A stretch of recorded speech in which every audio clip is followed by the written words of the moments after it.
What is up, everybody, and welcome back to the channel, and welcome back to another project here on my Nissan Xterra. So today I'm going to tackle the paint chips that are on this truck. I'm using Dr ColorChip, which I've never used before, and then also the sanding pen right here. Most of the paint chips do have some surface rust on them, so that's why I'm going to be using the sanding pen. Then I'm going to follow over that with some CarPro eraser to make sure the surface is nice and clean, and then we'll be going through the process with the Dr ColorChip to hopefully blend these in to the paint a little bit better. So when I finally go to do my paint correction on the truck, that'll be one less thing to worry about. There are quite a lot of paint chips on this vehicle, several on the front hood, up the A-pillars, and also in the water runoff channels on the roof. All right, I'm really excited to get started here. Hopefully this can be done in a timely fashion and it won't take as long as what typically most of my other projects do. So let's get started.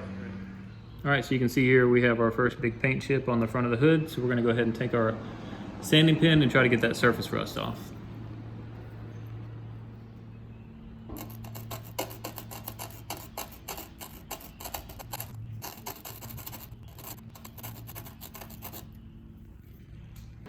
All right, it's not 100%, but I'm pretty happy with that. So let's keep moving on. Okay, so per the instructions, we want to use the dab method.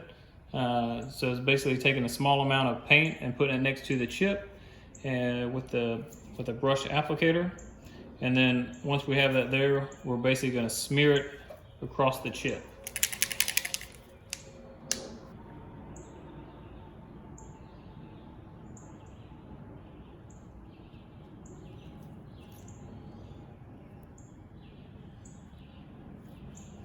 All right, I don't know how good of a dab that was. Let's try that again.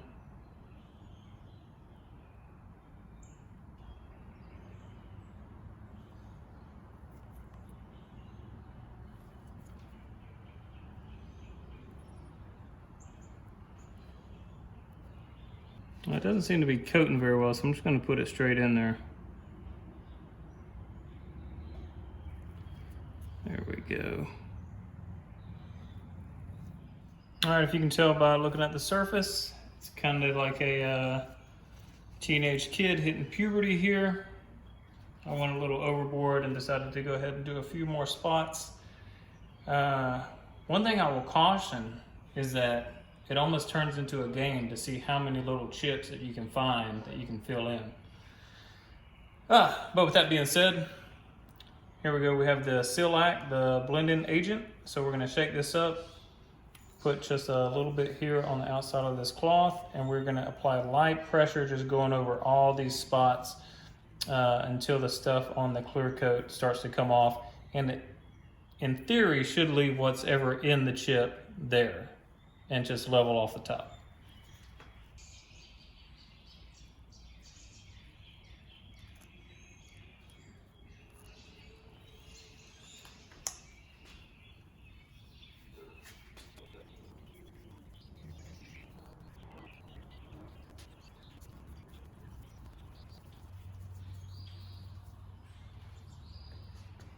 All right, so just to kind of get that little bit off around that chip right there, I'll say I have to use a little bit more than what they're calling for as light pressure. Now I did put a pretty good amount on all these chips and around that, so maybe that's why it's taking a little bit more pressure.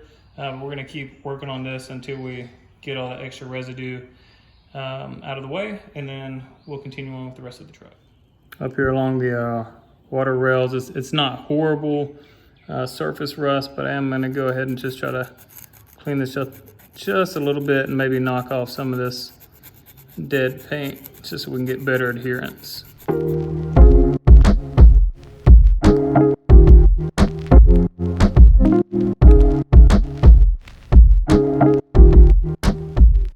right, so I want to go ahead and show you up here in the water channels.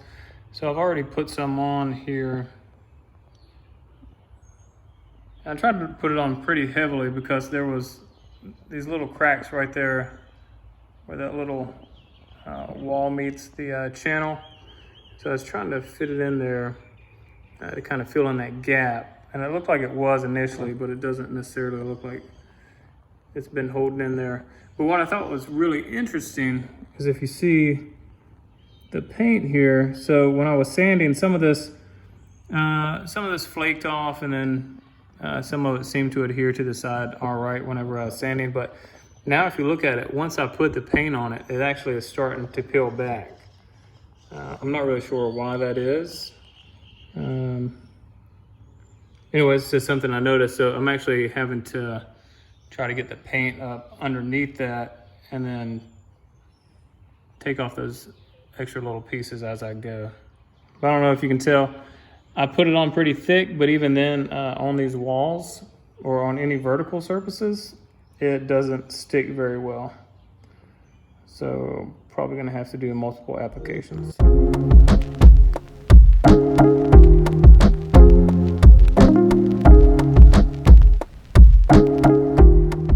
Time lapse that you just saw was my third attempt at going over all of these paint chips on the passenger side of the Xterra. I'll just say it is a lot more tedious than what videos you see online, or at least the ones that I've seen online actually show you. And probably one of the reasons is, you know, especially up here in the water channels, like these are obviously a lot larger than just your normal paint chips. So it's taken a lot more coats to put on there. However, I am starting to see less and less of the actual metal and starting to see more of that silver color from the paint. So I think that's a good thing. And I'll just show you real quick, and then I'm gonna go take a break, get some dinner, and then I'll come back and hit this again tomorrow. All right, so on the front here, that's where we initially started from. It looks a little bit better, but you can still see there's still a ridge right there. So that's probably gonna take a few more coats to get that looking a little bit better. I also did all these little ones here, but I feel like you can still see those really well. All right. And coming up here on the A-pillar. This one here on the A-pillar, I'm not too concerned about people seeing this one or how great it looks. It's just that I just want that paint on there to add protection. But if you see here again, after I've added the paint, these edges start coming up. And actually they came up all the way down these water channels. So I had to go through and break every single one of those off and kind of file it back a little bit and then apply more paint over top of it. And then here's this one up here.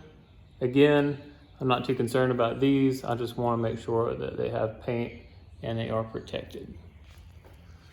And then, so as you can see, I've been putting this on pretty thick. I haven't gone over with the silac yet to get any excess off.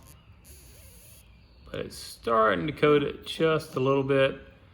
And honestly, again, this is a part of the vehicle that hardly anybody sees and most people wouldn't even notice. So as long as I get it coated pretty well and add some protection, I'll be happy. And then again, up here. Now I just think that you would have to add so many coats of this stuff to actually fill in and make it look even close to what the paint on the vehicle looks like. Very tedious process here.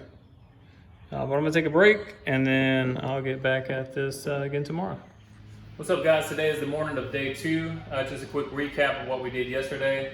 The passenger side, we got most of this covered yesterday. Actually, we got all of it covered yesterday. We got 3 coats on it. It does look a little bit better this morning than what it did last night when I left it. So we're gonna go put another coat on it first thing this morning. Then we're gonna go to the other side, prep that side, and then kind of get started over there, and then just bounce back and forth, putting coats on as we go. One of the things I did notice yesterday is the extra paint that was rolling up once I put the old paint that was rolling up once I put the new paint on it. For some reason it started curling even more. So what I'm going to try to do is when I sand today, I'm going to take a little razor and just get those little ridges off before I start putting the paint on the driver's side today, and then hopefully that'll help with that issue. So without further ado, let's jump into it and get this thing started. All right, and instead of boring you with countless minutes of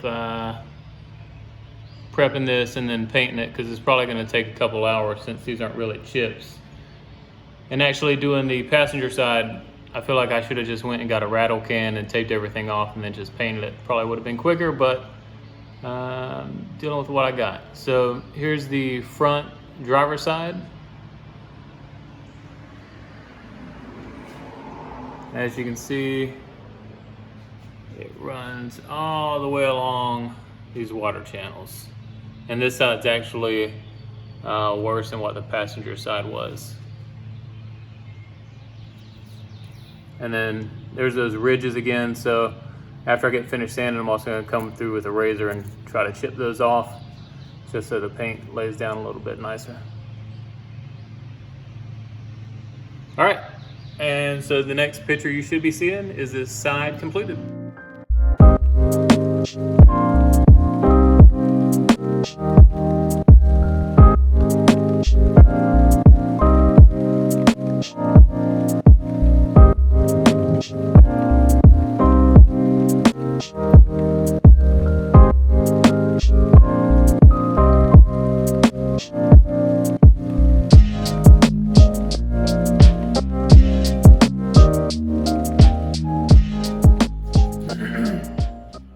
All right, guys, that's going to do it for this video. That's probably also going to do it for me using Dr. ColorChip.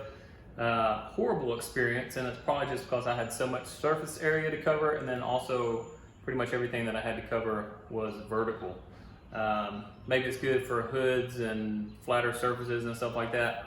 I personally would never use it for a project like this again, so if you're asking my opinion and you have something like this to do not use it. Chris Fix actually put out a really good video.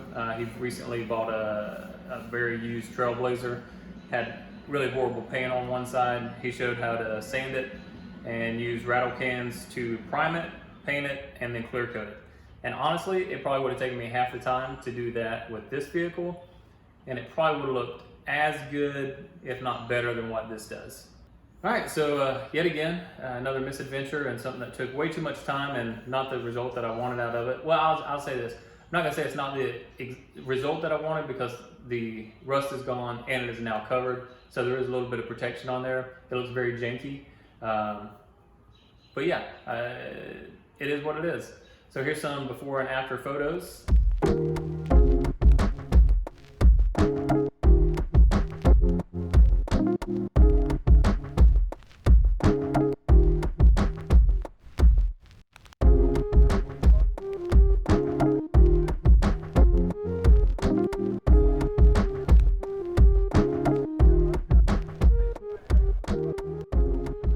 So yeah, not perfect by any means whatsoever. Pretty much every spot that I had covered had 5 to 6 coats on it. Like I said, this vehicle is going to be sitting outside for the remainder of its lifetime. So there you go, that's it. That's my experience with using Dr. ColorChip.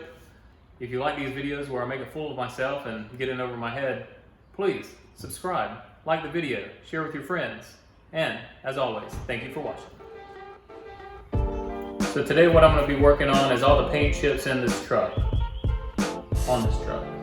So today I'm going to be working on all the paint chips